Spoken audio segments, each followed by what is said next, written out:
Coba Mak, iki mumpung ana bintang tamu Mas Gareng tralaran sing rawuh. Wah, iki Gareng Gapiro Pak Nduk, iki wis pantron kok iki. Ha ya. Iki wis setel kok Mak ya. Monggo. Pangkat jumeneng saking pengganipun. Ya. Nah, monggo Mas Gareng. Oh iya. Ku coba melempar tangi.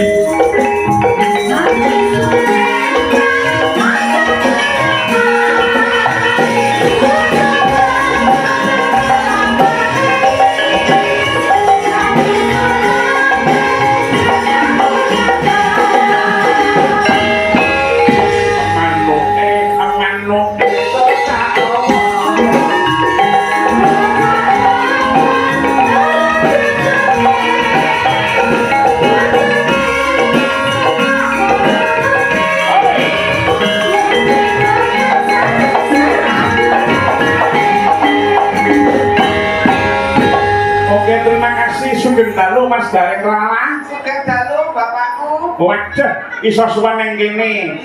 Selama sing urip aku main nang kene iki wis ping 10 bayan nang kowe lagi ping pira kowe suwan rene. Alhamdulillah kula eling-eling mugi pikiran kula sampun kaping pisan niki, Pak.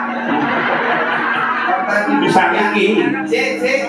Niki ya alhamdulillah iso njembarke wawasan utawa njembarke sayap nang kene ya Mas ya. Wah, saestu Pak. Lho, penonton Mutian iki kaya ngene iki coba luar biasa. Kula kinten nek wingi penonton paling terbanyak nyatane rekor penonton terbanyak di Kota Klaten dalam acara rumahan nggih wonten Mutian mriki, Pak. Wis kaya ana Jawa Timur tepuk tangan warga masyarakat Mutian. Nah, iya. Orang dulu dukung warga masyarakatnya tangeh mokal ngeten. Lamun longkangane. Kabeh iki mung gumantung ning sing ngepan suwi pendengane Bapak Lurah Bapak Kiswantoro Sarjana Sosial. Pak Lurah Pak Kiswantoro niku to. Nggih. Umpama aku masyarakatnya tak dake lurah sak umur hidup kene iki tenan. Iki wis kelakon ping 3 lho dadi lurah. Mengko 2017 iki mau pendengane purna. Oh iya. Alhamdulillah. Monggo semene iki panggung jembare iki mangkene iki mau nuwun sewu lho Mas Gareng ya. Iki sing sebelah kanan iki kanane dhewe iki mau kali ditutup lho Mas iki. Wah, iki dicor lho iki. Iki separo kelir mriko niku kali. Heeh, separo kelir. Dataran iya bener ya. Iki sing bagian rono oke-oke donga lho ya. Heeh. Piye ta? Besar kali Pak. Loh, cor-coran kok Mas. Ora mungkin cor-coran labrek iki mau ora mungkin. Bintang tamu Mas. Ngopo kowe iki? Wah, tiba kemir dalan tiba kemir ngeten iki. Kok iso? Aku wayah kula munggah segone metu. Mau-mau ya ngopo? Lah iya. Kiai iki ngandani Kak wis nom-nomane ya sopan santune genep. Luar biasa. Kiai sepuh-sepuh ya ora ninggal marang ya kuwi dununge wong tuwa. Lah iya man iso ngetrok ning katine seragame mawon pun ngrem-ngrem-ngrem di Pak. Seragame celana panjang ngagem hem. Lah terus rapi. Lah iya. Sinuman ngen kula nek iso jeblok damel ngeten iki. Apa maune ora ngono kuwi? Belas sak keten sinuman ngen kula niku nganggo sarung mawon ngepir. Nganggo kaos oblong enten tulisane. Apa? Pengen sehat minum biomoringa. Lah iya. Alhamdulillah. Matur nuwun nggih Mas. Sampeyan pun pirsa sing asmane panjenengane Pak Kiswantoro apa durung Pak Lurah? Pak Kis niku Pak Lurah. Pak Lurah. Nggih. Wis pirsa piyayine? Oh, Pak Lurah. Kuwi kebangetan kok Reng. Wong daleme sing pondokan kuwi sing dadan kuwi mau kok. Oh, alah sing daleme niki mau ngene Pak Lurah. Heeh, no. Ah tenane. Iya. Ora yakin kok. Sebabe mosok kamar mandine ora nek kuncine Pak niku Pak. Mun Pak Lurah. Pak Lurah. Mungkin kula nguyuh iki kula tutup monggo. Akhire kula nutup karo nyengkal lawang ngeten iki Pak. Pada kirek ngono iki. Lho jare kono. Oh iya. Mulane kuwi lho. Suka mbek kula Pak Kis. Nggih mugi pinaringan dirga yuswa awet sehat, awet gagah, awet ngomong masyarakat, menghantarkan masyarakat wonten ing Mutian langkung maju, langkung sukses, barokatun thayyibatun barokah gobur Allahumma. Amin amin ya rabbal alamin. Ugi matur nuwun kangge donatur Pak Sismadi lah Pak Adus 1. nek Pak Kis ngono ora patek ketemu ora masalah wong wis transit. Oh iya. Dan nek Pak Sis niki kudu ketemu. Wah, sebabnya Nyawa kula kan mriku. kok nyawamu nang kono wis tak gawa kok iki kok. Aduh lah iki. Wis sing kata-katamu kok lah iki kaya delok kowe. Kula krungu gong pecah niki wis ketir-ketir. Matur nuwun lawan bapak-bapak Muspika sama ganti warna. Wis saka Pak Camat gune wis paling dipalilah. Sumuga saka bapak-bapak Polsek ana ing ganti warna, Bapak Koramil ana ing ganti warna ya Mas ya. Matur sembah nuwun unsur keamanan menika rawuh sedaya saking Koramil saking Polsek Pak Camat Udirawuh sembah nuwun nyawiji manunggil kaliyan warga masyarakatipun. Iya. Nggih nek tresno karo masyarakate. Waras Mas Dareng. Ya. Nggih mugi-mugi dongane kemawon Pak E. Pripun? Warga masyarakat Mutian pinaringan ayom tentrem sedaya tebih saking sedaya budha pangrencana caket kabagyan kamulyan tansah mandi desang kang sarwa keleresan ngalor ngidul ngetan kula tansah kesandung rejeki kang subur makmur rejeki kang kathah melimpah berkah lan barokah.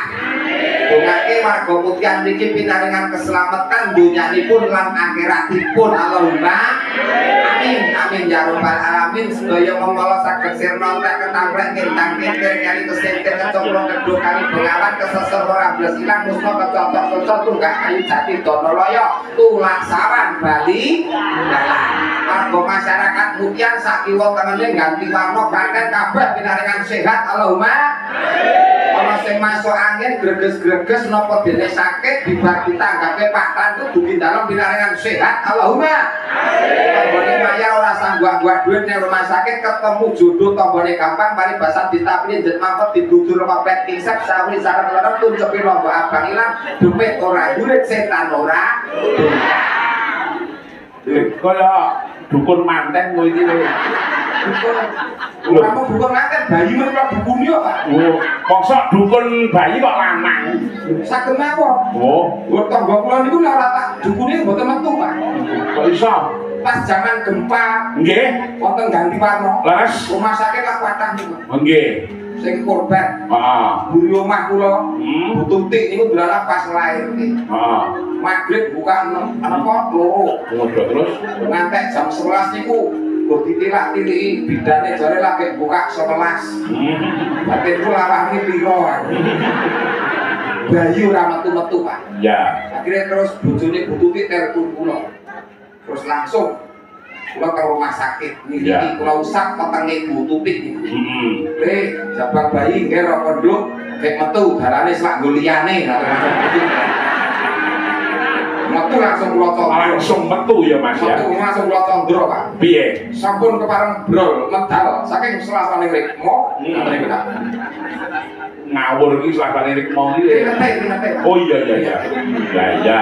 Mulane kene iki seneng royal ning perkara wayang. Tegese mboten kok royal ning wayang. Hah? Tresno lan nguri-uri ora nguri ning urip-urip. Ora perkara tresno lan murid-murid. Murid-murid genah. Nggih. Pendak tahun mesti wayangan royal tegese nek nggon bintang tamu. Contone dhisik Mbak Nyanyi wis tau, Mbak Mimin Apri wis tau. Terus nuwun sewu saiki sampeyan. Ya, terus karo genduk anting. Nah, terus iki bakal esuk taun ngarep kowe mau ora nganggo kowe ning nganggo anting karo Mbak Ningen Salindri kowe ora bisa. Loh, sakmono piye dukung kabeh kok. Lah kok partner piye? Nek wong sedih kok dikeploki lho. Oke, Pak. Piye? Kula penerbangan kali Pak Kis kali Pak Sis. Heeh. Pancen pengine engko Ningen Salindri. Tapi kula diapan. Awan wayangan awan ora nganggo dagelan. Anu, mengke esuke Pak, esuke enten elektronik sampe. Esuk iki mau kenduren nang makam. Lah, akhirnya kok Pak Kis kali Pak Sis sepakat. Engko sampe batal ora kanggo hiburan, ngoten ta. Sisa foto-foto sing ramangan. Anak juga kok kurang ilang gitu. Nek foto dari penjenengan, foto dari sinten lho. Oh, lho, kemar koyo. Lah iya. Menika dari Ani Ayam. Wah, Mbak Ani Ayam minta lagunipun Tambagan. Ya, itu sing lagi Demam Lorenza. Iya lah. Lagu jadul, lagu lawas. Sugeng dalu Mas Dalang niki saking kru sing lason Mutian nyulagunipun Om Oh, orkes Melayu Lorenza tambal ban juga. Wah, Matur nuwun. Sugeng dalu Mas Sange niki saking mantan ketua pemuda dan calon mantan ketua pemuda. Mutian pertigaan badhe nyunagunipun kawin kontrak dan pirang. Matur nuwun